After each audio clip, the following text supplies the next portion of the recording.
ఓం అస్మద్గురుభ్యో నమః. శ్రీరంగసింహగిరిదేశికపాదసేవా ప్రాప్తాఖిల ద్రవిడ వేద రహస్య జాతం శ్రీ గౌతమాన్వయజమాశ్రిత భాగధేయం గోపాలదేశికమహం శరణం ప్రపద్యే. కౌశికాన్వయ సంజాతం వెంకటార్యతనోభవం వేదాంతాచార్య సత్శిష్యం ఉడయవర్లుమహం భజే. శ్రీమద్వెంకటరంగార్య శిష్యం సచ్చిష్య సేవదిం శ్రీలక్ష్మణార్య విబుధం సంశ్రయే దేవి దీప్తయే. ఓం అస్మద్గురుభ్యో నమః. భాగవత గోష్ఠికి దాసోహాలు సమర్పిస్తూ మనం తిరువాయిమొഴി దివ్య ప్రబంధం 4వ పదిలో 5వ తిరువాయిమొഴിలో 2వ పాసురంలో సగం వరకు నిన్న మనం పూర్తి చేసుకున్నాం. ఇవాళ 2వ భాగాన్ని చెప్పుకునే ప్రయత్నాన్ని చేస్తున్నాము. ఇందులో మొట్టమొదటి పాసురంలోనేమో విరోధి నిరసనశీలత, ఎందుకంటే వెమ్మ పిళందాన్ తన్నై కేసిని సంహరించినటువంటి వాడు అనేటువంటి అర్థంలో విరోధి నిరసనశీలత్వాన్ని చెప్పారు. మరి ఇవాల్టి 2వ పాసురంలో నిన్న మనం చెప్పుకున్నాం శ్రియపతిత్వాన్ని గురించి చెప్తున్నారు. అంటే లక్ష్మీదేవికి భర్త అవ్వడం వల్ల ఆయన సాధించినటువంటి విజయాలన్నీ కూడా ఆవిడ పక్కన ఉండి మనకి పురుషకార స్వరూపిణిగా ఎంత ఉపకారం చేస్తోంది. రికమెండేషన్ అన్నమాట పురుషకారం అంటే. వీడిని రక్షించాల్సిందే అని ఆవిడ అందంటే ఇంకా తిరుగు ఉండదు అనేటువంటి ఒక విషయాన్ని చెప్తున్నారు. ఈ పాసురంలో ఆవిడ యొక్క అసితేక్షణత్వాన్ని, కాటుక కళ్ళని ఒక విశేషణంగా చెప్పారు. పద్మం మీద నివసిస్తోంది అనేటువంటి పద్మవాసిని అనేటువంటి పదాన్ని ఒకదాన్ని చెప్పారు. ఆవిడ వల్ల ఆయన సౌందర్యం, ఆయన వల్ల ఆవిడ సౌందర్యం పరస్పరము ఎలాగా మనకి ద్యోతకమవుతున్నాయి అనేటువంటి దాన్ని నేత్ర సౌందర్యం ద్వారా చాలా చక్కగా చెప్పారు. మనం ఇప్పుడు 146వ పేజీలోకి వచ్చాము. ముందుగా ఒకసారి పాసురాన్ని అనుసంధానం చేసుకుని వ్యాఖ్యానంలోకి వెడదాం. மைய கண்டாள் மலர் மேலுரைவாள் உரை மார்பினன் செய்ய கோலத்தடங்கண்ணன் விண்ணோர் பெருமான் தன்னை மொய்ய சொல்லால் இசை மாலைகள் ஏத்தி உள்ள பெற்றேன் வெய்ய நோய்கள் முழுதும் వియజ్ఞాలతూ వీయవే. సరే, నిన్న మనం ఎంతవరకు చెప్పుకున్నాం? ఆయనేమో నమ్మాళ్ళవార్లు చెప్పేటువంటి కవిత్వాన్ని వింటూ చూసావా ఎంత బాగా చెప్తున్నాడో అని ఆవిడని ఒకసారి డిస్టర్బ్ చేయబోయాడు. ఉండండి, శ్రద్ధగా విందాం, మీరు వినరు, నన్ను విననివ్వరు, వినండి అని చెప్పి ఆయన్ని ప్రేరేపించి నమ్మాళ్ళవార్ల యొక్క కవిత్వాన్ని చక్కగా వినేలాగా చేస్తోంది వరకు చెప్పుకున్నాం కదా. తర్వాత విన్నోర్ పెరుమాన్ తన్నై ఇక్కణ్ణిన్ కుమిజిక్కీళే విళయ్యం నాట్టై చొల్లిగిరదు. ఆ సౌందర్యానికి లోకమంతా భోక్తలేనండి. ఊరికే లక్ష్మిని చూసి నారాయణుడు, నారాయణుడు చూసి లక్ష్మి అని చెప్పుకోవడమే కానీ లోకానికే వాళ్ళు మాతృ పితృ స్థానంలో ఉన్నటువంటి మహానుభావులు కాబట్టి ఈ కన్నజగుకుం ఈ చేర్తియకుం కాటిలరిత్తనిలావాగామే అనుభవిక్కైకు భోక్తాక్కళయుడయ్యవనై. మనకు ఒక మాట ఉందండి, అడవి కాసిన వెన్నెల అని ఒక మాట ఉంది. అంటే లోకంలో ఎక్కడైనా కాస్తే లోకులందరూ చూసి ఆనందిస్తారు కానీ అడవి కాసిన వెన్నెల ఎందుకు ఉపయోగపడదు అని. కానీ ఆధునిక కవులు కొందరు ఒక వింత వ్యాఖ్యానాన్ని చెప్పారండి చక్కగా. అడవిలో కాస్తే అడవి జంతువులు ఆనందిస్తాయి ఆ వెన్నెలని, ప్రాణికోటి ఎక్కడుంటే అక్కడే ఆనందం కలుగుతుంది అనేటువంటిది మనకి పాటల ద్వారా వాటి ద్వారా కూడా వచ్చింది, మీరు వినే ఉంటారు. కాటిలనెత్త నిలావాగామే అనుభవిక్క ఎక్కువ భోక్తాక్కళయుడయ్యవనై. ఆ ఇద్దరి నేత్ర సౌందర్యాన్ని చూసి మనం ఎంతో, లోకులమందరం కూడా ఎంతో ఆనందిస్తాం. అనుభవించేటువంటి వాళ్ళు ఒకళ్ళు బాగుంటేనండి, బాగున్నారు అని ఆనందించే వాళ్ళు ఉండడం మన అదృష్టం అండి. ఇది ఎంత బాగుంటుందో ఈ విషయం. మనం బాగుండడం కాదు, మనం బాగున్నారు వీళ్ళు చల్లగా ఉన్నారని మనని చూసి మన అభివృద్ధిని చూసి ఆనందించే పెద్దలు ఉండడం మన అదృష్టం అన్నమాట. అలాగా తామరై కಣ್ಣనై విన్నోర్ పరవం తలై మగనై అంటే స్వామిత్వ ప్రయుక్తమైన రక్షకత్వము అంటారు. మొత్తం ఆయన పద్మనేత్రుడు, లోకాల విన్నోర్ పరవం తలై మగనై నిత్యసూర్య నిర్వాహకుడుగా లోకాలని పరిపాలించేవాడు అన్నట్లుగా ఆయన ఎలా వింటున్నాడండి తిరువాయిమజి సౌభాగ్యం ఏంటి? పెరియ పిరాట్టియారం అవనం కూడా ఇరుక్క నిత్య సూరిగల్ ఓలక్కం కొడుక్క ఆయిత్తు కవి కేట్పిత్తదు. అమ్మతో కూర్చుని తాము ఏకాగ్రతగా వింటూ నిత్య సూరులందరూ ఉండగా తిరువాయిమజి గానాన్ని ఆనందిస్తున్నారండి. మొన్న వ్యాఖ్యానంలో చెప్పుకున్నాం కదండి, ఇగో ఆళ్వారే ఉభయ విభూతులు ఒక ఎత్తు, మీ తిరువాయిమజి ఒకటి నాకు ఒక ఎత్తు, పాడండి పాడండి పాడండి అన్నట్లుగా. మొయ్య సొల్లాల్ విషయ వైలక్షణ్యత్తయ్యన్ సందిత్తు. ఎంత గొప్ప విషయము! ఏదైనా విషయం ఉన్న చోటండి చెప్పడం కూడా అందంగా ఉంటుంది. ఏమీ లేని చోట చెప్పాలి అంటే ఒక ఉపన్యాసకుడు వచ్చాడనుకోండి, అవతల వ్యక్తి గురించి తెలిస్తే అతను చెప్పే ఉపన్యాసం వేరేలా ఉంటుంది. ఆ వ్యక్తి గురించి ఏం తెలియదు అనుకోండి, ఈయన చాలా గొప్పవాడండి, ఎందరికి ఎన్ని దానాలు చేశాడు అంటే లోపల ఎప్పుడు ఎవరికి పైసా కూడా ఇవ్వలేదే వీడు ఏమిటి ఇలా చెప్తున్నారు అని అవతల వారికి అందులో తేడాలన్నీ తెలిసిపోతూ ఉంటాయన్నమాట. తెలిసిన వాడు మాట్లాడడం వేరు, తెలియని వాడు మాట్లాడడం వేరు. ఎప్పుడు విషయ వైలక్షణ్యత అనుసంధిత్తు, అక్కడ విషయం ఉంటే అన్నమాట. కవిపాడయన్నరు పట్టు ఎతో వాచో నివర్తంతే ఎన్ను మీళుగయ్యన్రిక్కే. వేదం లాంటిది పరమాత్మ కళ్యాణ గుణాల్లో ఆనంద గుణాన్ని వర్ణించడానికి బయలుదేరి నాకు శక్తి లేదు అని వెనక్కి వచ్చేసిందే. అలా కాకుండా నమ్మాళ్ళవారు ఎంత గొప్పవారండి. విషయత్తుకు నేరాన పాసరమిట్టు కవి పాడపెత్తే. డైరెక్ట్గా విషయాన్ని కడుపు నిండుగా నోరారా తృప్తిగా హాయిగా ఈ పాసురాల్లో మనకి అందించారు. మొయ్య సొల్లాలన్నారు కదండి. మొయ్యి అంటే ఏమిటండి? సెరివై చొల్లుదల్ పెరుమయ్యై చొల్లుదల్. సాంద్రత, నిబిడత్వం, దట్టంగా ఉండడాన్ని చెప్తుంది, గొప్పదని కూడా చెప్తుంది. అంటే ఆ పదబంధము అనేటువంటిది ఉంటుంది అనుకోండి. మీకు చెప్పుకున్నామేమో మళ్ళీ రిపీట్ అవుతుందేమో కానీ, ఇప్పుడు ఒక వ్యక్తి వెళ్ళి ఒక జలపాతాన్ని చూశాడండి. అది పైనుంచి అలా అలా అలా పడుతోందండి. మన చరిత్రలో మనకి పెద్దన్న గారు ఎలా చెప్పారండి, అర్థం దాకా వెళ్ళం, శబ్దం వింటే చాలండి ఇలా ప్రవహిస్తోందా. అటజని కాంచే భూమి సురుడు అంబర చుంబి శిరస్సరిజ్జరి పటల మోరు మోరుల్లుట దవంగ తరంగ మృదంగ నిస్వన స్ఫుట నటనానుకూల పరిపుల్ల కలాప కలాపిజాలము. ఒక ధన్యావర్తనం అయిపోతుందండి చక్కగా అలా వాయించుకుంటూ వెళ్ళిపోతాయి. ఎలాగ పదబంధం విషయం ఉంటే వస్తుంది, లేకపోతే ఏదో సినిమాలో చెప్పినట్టు కాళ్ళు గజ్జలు అంటాడు తప్ప తర్వాత మాట రాదు చూడండి, అలా అయిపోతుందన్నమాట. సెరివై చొల్లుదల్ పెరుమయ్యై చొల్లుదల్ శ్రద్ధబంధమా ఇరుక్కయ్యన్రిక్కే. విడదీయలేనంత దట్టంగా దృఢంగా పట్టుగా.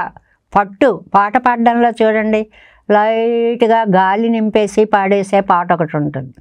లేదు, ప్రతి పదాన్ని పట్టుగా ఆ స్వరస్థానంలో పాడడం అనేటువంటిది ఒకటి ఉంటుంది. పదబంధాలు చాలా గొప్పగా ఉంటాయి.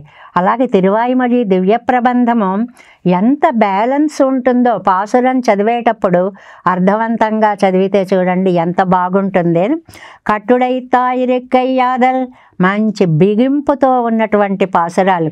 విషయత్తై విళాక్కులై కొళ్ళవత్తాయిరెక్కయ్యాదల్ విషయాన్నంతటినీ తనలో నింపేసుకుని ఇమిడి చేసుకుని అందంగా చెప్తూ ఉంటుంది. అలాంటి పాసురాలండి ఈ పాసురాలు. ఇసై మాలైగల్ పరిమళ ప్రచురమాన మాలై పోలే.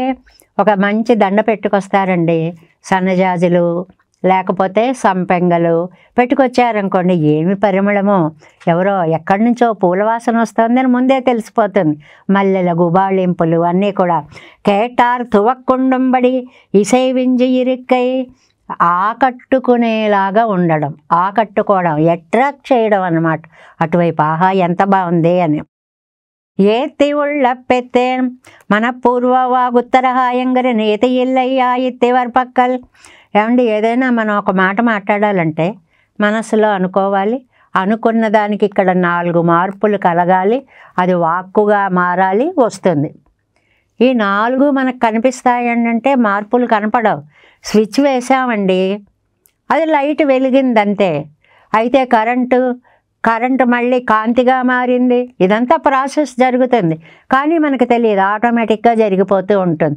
అలా నమ్మాళ్ళవారి కవిత్వం ఆటోమేటిక్గా వచ్చేస్తామని మనసులో అనుకుంటున్నారా అనేటువంటిది లేదు.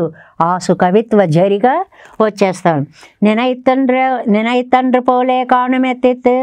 ఏమండి, భావించే చెప్తున్నారండి, మనసులో అనుకునే చెప్తున్నారండి? అనుకుని చెప్పేవాళ్ళు కొంతమంది ఉంటారు. 10 సార్లు అనుకొని ఇలా అందాం అని అసమర్థత అన్నమాట. అలా కాదు, ఏకధారగా చెప్పేయడం అన్నమాట. అది అవన్ నినైవు మారామయ్యాలే. ఇది సేర విరిమిరే భావించకపోతే రాదు సాధారణంగా. కానీ మున్సొల్లం ఎన్నారిరే, నా చెప్పే అని నాలుక ముందుకు వచ్చేసి చక్కగా చెప్పేస్తుంది అనమాట. నా முதல் வந்து புகுந்து நல்லன் கவிது முதல் பத்தற்குத்தான் தன்னை சொன்னదాగయ్యాలే సేర విజమరే. ఏమండి, తలుచుకోకుండా ఎలా వచ్చిందండి? ఎవరు తలుచుకుంటే ఏంలండి, భగవంతుడు తలుచుకున్నాడు ఆయన చెప్పాలని. ఆయన తలుపు ఈయన మాట 2 ఏకకాలంలో జరిగాయి. బాగుంది కదండి ఈ వ్యాఖ్యానం. భగవంతుడు తలుచుకున్నట్ట, అందువల్ల ఈయనకు వచ్చేసిందిట. నిజంగా అలాగే జరిగింది. పెరుమాళ్ళ అనుగ్రహం వల్ల నేను ఇది చెప్పాను అని చెప్పి ఎన్నోసార్లు ఆయన நம்மாழ்வாర్లు మనకు అనుగ్రహించినటువంటి విషయం. ముడియానేయిల్ కరణంగల్ విడాయిత్తా పోలే. ముడియానేలో చెప్పుకున్నాం కదండి, చేతులు ఎలా అంటున్నాయి, కాళ్ళు ఎలా అంటున్నాయి, నాలుక ఇంద్రియాలు, చెవులు దేనికవే నేను అని చెప్పి అనుకున్నట్లుగా ఎంగుంతనిత్తనియా ఇత్త అనుభవిక్కరదు. ఏ మనస్సు, నువ్వు ఆలోచించేదాకా నేను ఉండను, నేను చెప్పేస్తున్నా అని నాలుక చెప్పేస్తోంది అని. తామం కరణంగళోపాధి అన్వయిత్తారు. సరే నీ ఇష్టమని దాని వెంట ఇది పెడుతున్నాయి. నాటినా ఎన్నై ఉనక్కుమం దుండాగాడిమయ్యిల్ సువరడియావదెన్నై. ఇది మామూలుగా ఒక చక్కటి పాసురం అండి, తిరుమజిలో చెప్పినటువంటి పాసురము. అడిమయ్యిల్ సూరడియాద ఎన్నై ఇవన్ நம்முடையான் என் அங்கே நாட்டென்னு நிறுத்தி வைத்தான் உன்னுடைய அங்கீகாரத்தை கொண்டு என் பிரார்த்தனமான கర్మంగళై వాసనయ్యోడే పోకినేన్. నేను నిన్ను నమ్ముకున్నాను, నీ కటాక్షం నా మీద పడింది. పడ్డంలో పాపాలన్నీ వానో మరి కడలో ఎటు వెళ్ళిపోయాయో తెలీదు. కర్మనాశనం అయిపోయింది. అంతేగాని ఇప్పుడు నేను మైక్ మాట్లాడుతున్నాను, నాలోంచి ధ్వని తరంగాలు వచ్చాయి, ఇవి విద్యుత్ తరంగాలుగా మారాలి, మళ్ళీ రిసీవర్స్ దాంట్లోకి అది మళ్ళీ ధ్వని తరంగాలుగా మారాలి. ఎవరండి ఇదంతా? ఎంత క్షణాలు పడుతోంది, ఆటోమేటిక్గా అయిపోతుంది అనమాట. పాటినాలిచ్చాది పాడిన కవిని వజియాలే సర్వజ్ఞనాయ సర్వశక్తినాయిరిక్కరన్నీ. ఎవరి గురించి పాడాను నేను? సర్వజ్ఞుడివి సర్వశక్తివంతుడమైనటువంటి నీ గురించి పాడాను. ఎన్ హృదయత్తులే ఇరుందమయ్యాయి ప్రకాశిప్పిత్తాయి. నువ్వు నా గుండెల్లోకి వచ్చి కూర్చున్నావు, లోపల నుంచి కవిత్వం వస్తుంది. నీ కటాక్షమే వస్తే ఎవరు అడ్డుకు పడతారయ్యా? విధి వాయిగిన్ను కాపారారు, ఎవరయ్యా అడ్డుపడతారు? కన్నపురై తురయ్యమ్మానే అంటారు అక్కడ ఆళ్వారు. పాడువిత్త ఊరు తిరుక్కన్నపురం పాడువిత్త ముక్కొట్టయిరిక్కరపడి. తిరుక్కన్నపురం పెరుమాళ్ళ గురించి మంగయ్యాళ్వారు పాడినటువంటి పాట అన్నమాట అది. అందులో అక్కడ కవిత్వం రావడానికి వినాయకుడికి ఒక నమస్కారం పెడుతూ ఉంటారండి, దానివల్ల చదువు వస్తుంది అని చెప్తుంటారు. అలాగే తిరుక్కన్నపురం పాడువిత్త ముక్కొట్టయిరిక్కరపడి కవితావిర్భావానికి మూల కారణమైంది అంటున్నారు. అప్పటియే ఇవర్ వాక్కు కవిపాడ ఇవర్ తాను నమ్మోపాధి అనుసంధిత్తారిత్తనై. అలాగా వాక్యే స్వతంత్రంగా చక్కగా పలికేసింది ఆనందంతో అనేటువంటి మాటని చెప్తున్నారు. తర్వాత 148వ పేజీలో వెయ్యనోయి గణ్ముజుదుం. క్రూరమైన రోగాలన్నీ పోతాయిటండి. తిరువాయిమజి దివ్య ప్రబంధానుసంధానం వల్ల రోగాలన్నీ పటాపంచలు అవుతాయి. నిజంగానండి, ఆర్యజ ఇవన్నీ చదవమని చెప్తే ఎంతోమందికి చదివి పారాయణ చేసి ఇదిగో దీనివల్ల మేము ఇంత లాభం పొందాము అని ప్రత్యక్షంగా చెప్తున్న వాళ్ళు చుట్టూ ఉన్నారండి. అంత ఆరోగ్యప్రదమైనటువంటి పదులు ఇందులో ఎన్నో ఉన్నాయి. దీనికి ఇక్కడ మనకి చాలా అద్భుత వ్యాఖ్యానం అండి. ఈడులో కాదు, మిగిలిన చోట్ల కనపడింది పెద్దలు చెప్పగా వినడం వల్ల. ఓం నమో నారాయణాయ అని ఒక అష్టాక్షరి మహామంత్రం ఉందండి. దానికి ఒక మాట చెప్పారు, ఏమిటంటే ఎత్ర అష్టాక్షర సంసిద్ధాః మహాభాగో మహీయతే నత్ర సంచరిష్యంతి వ్యాధి దుర్భిక్ష తస్కరాః అని ఒక శ్లోకం ఉందండి. ఎక్కడైతే అష్టాక్షరి మహామంత్రం జపింపబడుతూ ఉంటుందో అక్కడ దొంగతనాలు ఉండవు, రోగాలు ఉండవు. ఇక్కడ మనకి సందర్భం అది, వెయ్య నోయి కణ్ముజుదుం, రోగాలు పారిపోతాయి, దొంగతనాలు ఉండవు, తర్వాత దుర్భిక్షం ఉండదు అని. దీనికండి మనకి వ్యాధి దుర్భిక్ష తస్కరా ఈ పాదానికి అద్భుతమైన వ్యాఖ్యానం ఇచ్చారండి ఒక చోట. ఎలాగంటే వెనక నుంచి ముందుకు రావాలి. ఓం నమో నారాయణాయ ఆర్డర్ పెట్టుకోండి. ఓం నమో నారాయణాయ వ్యాధి దుర్భిక్ష తస్కరాహ. కానీ ఈ శ్లోక పాదాన్ని రివర్స్ చేసుకోవాలి. తస్కర దుర్భిక్ష వ్యాధి అని చెప్పుకోవాలి. అంటే అప్పుడు ఏమవుతుందండి, ఓం అనే దానికి తస్కరాహ అనేది సమన్వయం అవుతుంది. నమః అనే దానికి దుర్భిక్షము అనేది అర్థమవుతుంది. నారాయణాయ అనే దానికి వ్యాధి పోతుంది అనే అర్థం వస్తుందండి. ఒక్కటే చిన్న సమన్వయం మనం నేర్చుకోవలసింది. వ్యాధి దుర్భిక్ష తస్కరాహ అన్నదాన్ని తస్కర దుర్భిక్ష వ్యాధయ అని మార్చుకోవాలి. వెనక నుంచి ముందుకు పెట్టాలన్నమాట. ఏమండి, ఏం దొంగతనాలు పోతాయండి? ఓంకారంతో పెద్ద దొంగతనం నువ్వు ఒకటి చేసావు కదా, కింతేన నకృతం పాపం చోరేణ ఆత్మాపహారిణ, ఈ ఆత్మ నీదనుకున్నావు కదా భగవంతుడిది, అది దొంగతనం కదా, ఆ దొంగతనం చేసిన పాపం పోతుంది ఓంకారం వల్ల. దుర్భిక్షం ఏమిటండి? స్వరక్షణే స్వాన్వయం. నన్ను నేను రక్షించుకోగలను అనుకున్నావు కదా, రక్షించుకోలేవు అని ద్రౌపది చాటింది, గజేంద్రుడు చాటాడు, లోకంలో ప్రతి ఒక్క జీవుడు చాటుతూనే ఉన్నాడు. ఎవరిని వారు రక్షించుకోలేరు. నీ బాధ నాది, నీ ప్రాణంకి నా ప్రాణం అడ్డు. ఎవడు వేస్తున్నాడండి? ఎవడు ప్రాణంకి ఎవరు అడ్డు వేస్తున్నారు? వెళ్ళే ప్రాణాలు వెళ్ళిపోతూనే ఉన్నాయి, బాధలు అనుభవిస్తూనే ఉన్నారు. తర్వాత నారాయణాయ అంటే వ్యాధి. ఏం వ్యాధి అండి?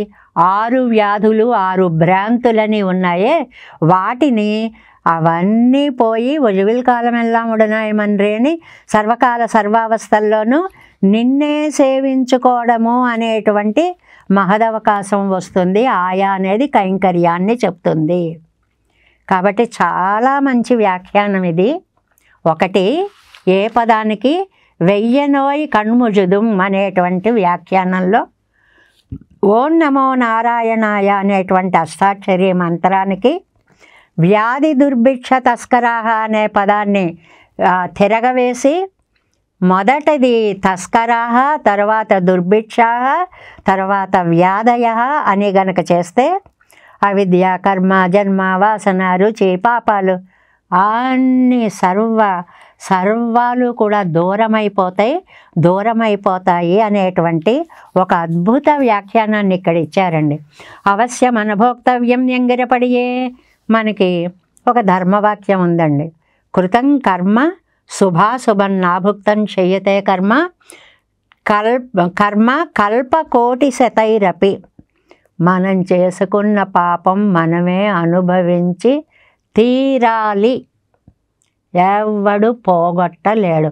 నా అభుక్తం క్షీయతే కర్మ, నువ్వు అనుభవించకుండా పాపము పోదు. కట్టి కుడుపకమానదు తుట్టతుదకు అంటారండి. ఎక్కడికి వెళ్ళినా మన వెంటపడి మన పాపం మన అనుభవింపచేస్తూనే ఉంటుంది అని. ఇదే అవశ్యం అనుభోక్తవ్యం ఎంగరపడియే అనుభవత్తాల్ అల్లదు నసిక్కక్కడవదల్లాద కర్మంగళ అడయ్య నసిత్తదు. అనుభవిస్తే గాని పోని పాపాలు కూడా తిరువాయిమొഴി దివ్య ప్రబంధ పారాయణ వల్ల పోతాయి అనేటువంటి విషయాన్ని చెప్తున్నారు. వీణ్యాలత్తు వీయవే విభూతిயிலே இருக்க செய்தே இதடையப்போ எத்து என்று சொல்லலாம்படியாயிత్తు భగవదనుభవత్తాల్ పిరంద వైసద్యం. ఏమండి, ఈ లోకంలోనే ఉంటూ ఈ పాపాలు కర్మనాశనం కలిగింది అనే జ్ఞానము భగవదనుభవత్తాల్ కర్మ నశించి జ్ఞానము కలగడం అనేటువంటిది ఒక వైసద్యం, వివరణ. ఎలా తెలిసింది మీకు అది? భగవద్ అనుగ్రహం వల్ల తెలిసింది. నా కర్మలన్నీ నశించిపోయాయి, నా పాపాలన్నీ పోయాయి, నాకింకా మోక్షం తప్పదు అనేటువంటిది. ఇదడైపోయిత్తు ఎల్లు సొల్లలాంబడియాయిత్తు భగవద్ అనుభవత్తాల్ పిరంద వైసద్యం பனை நிழல் போலே என்னை ஒருவனையும் நோக்கிக் கொள்ளுగై என்றிకే. మంచి ఉదాహరణ ఇచ్చారు ఆళ్వారు. మీకు ఒక్కరికేనండి ఇలాంటిది, మా అందరికీ కూడా పాపాలు పోతాయా అని. ఏమండి, తాటి చెట్టు ఉందనుకోండి, ఎత్తుగా ఉంటుంది, దాని నీడ ఒక్కళ్ళ మీదో ఇద్దరి మీదో పడుతుంది అంతే. కానీ మర్రి వృక్షం ఉందనుకోండి, శాఖోపశాఖలుగా ఎంత దూరమైనా నీడనిస్తుంది. అలాగా ఆ పోలిక చూడండి.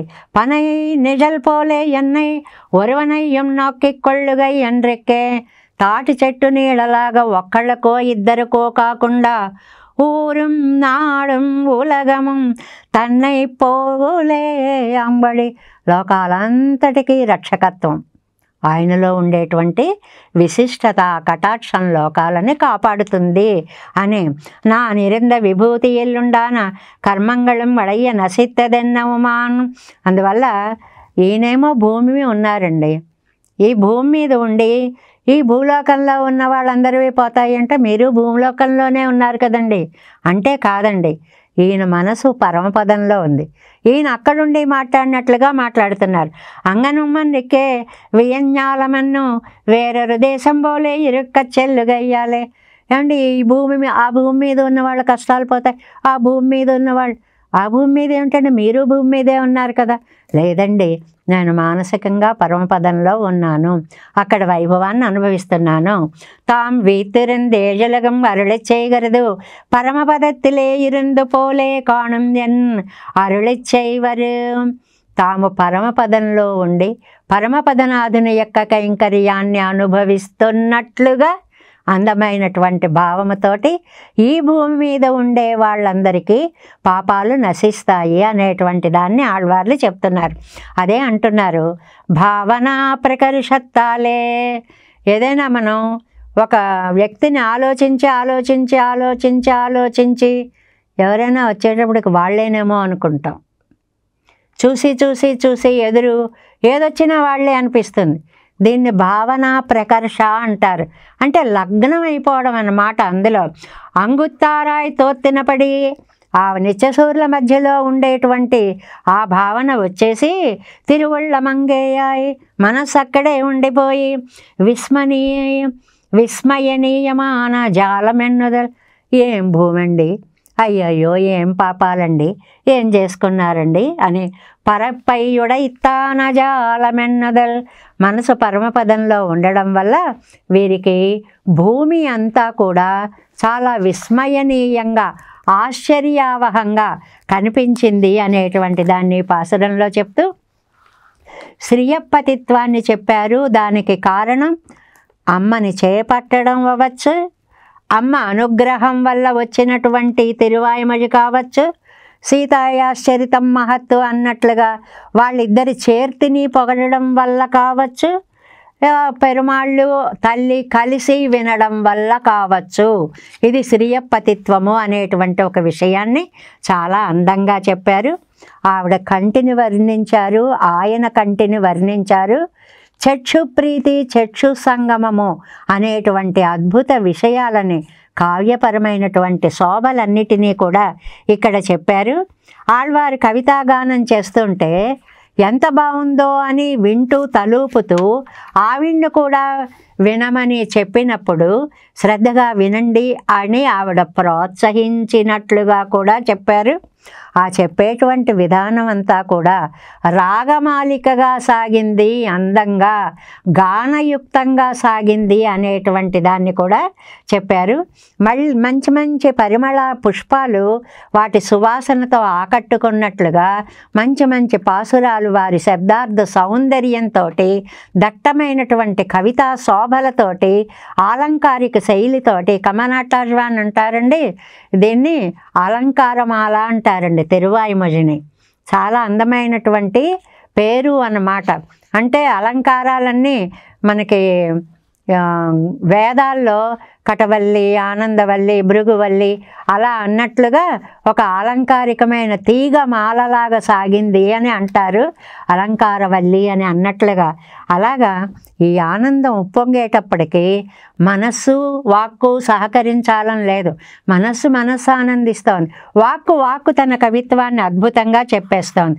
ఇలా చెప్పడం వల్ల, ఈ పాసుర పఠనం వల్ల, శ్రవణం వల్ల మంచి ఫలశ్రుతిని కూడా ఈ పాసురంలో చెప్పారు.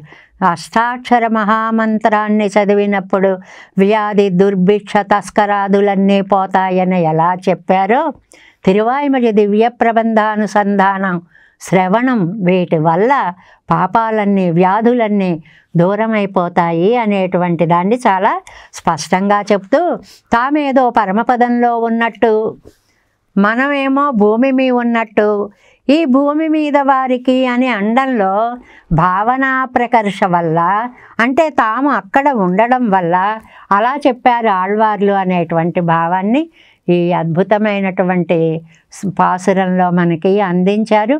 ఎన్ని విశేష వ్యాఖ్యానాలు, ఎన్ని విషయాలు అమ్మ యొక్క పద్మవాసిత్వాన్ని గురించి కానీ, ఆవిడ అది వదిలిపెట్టి వెళ్ళిన తర్వాత మళ్ళీ గుర్తు తెచ్చుకోలేదు అనేటువంటి దాన్ని కానీ, ఎన్నో వివిధ రకములైనటువంటి ఆలంకారికమైనటువంటి శైలిలో నమ్మాళ్వార్లు మనకు అందించారు ఈ పాసురంలో. మెయ్య కండాళ్ మలర్మేల్ ఉరైవాళ్ ఉరై మార్బినన్ செய்ய கோலத்தடம் கண்ணன் விண்ணோர் பெருமான் தன்னை மைய சொல்லால் இசை மாலைகள் ஏத்தி உள்ள பெற்றேன் வெய்ய நோய்கள் முழுதும் வியஞ்ஞாலத்து வீயவே. శ్రీరంగ సింహగిరిదేశిక పాదసేవ ప్రాప్తాఖిల ద్రవిడ వేద రహస్య జాతం శ్రీ గౌతమాన్వయజమాశ్రిత భాగధేయం గోపాలదేశికమహం శరణం ప్రపజ్యే. కౌశికాన్వయ సంజాతం వెంకటార్య తనోభవం వేదాంతాచార్య సత్శిష్యం ఉడైవర్లుమహం భజే.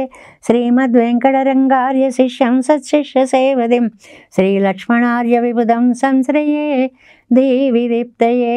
நம்மாழ்வார் திவ்ய திருவடிகளே சரணம், எம்பெருமானார் திவ்ய திருவடிகளே சரணம், ஜீயர் திவ்ய திருவடிகளே சரணம்.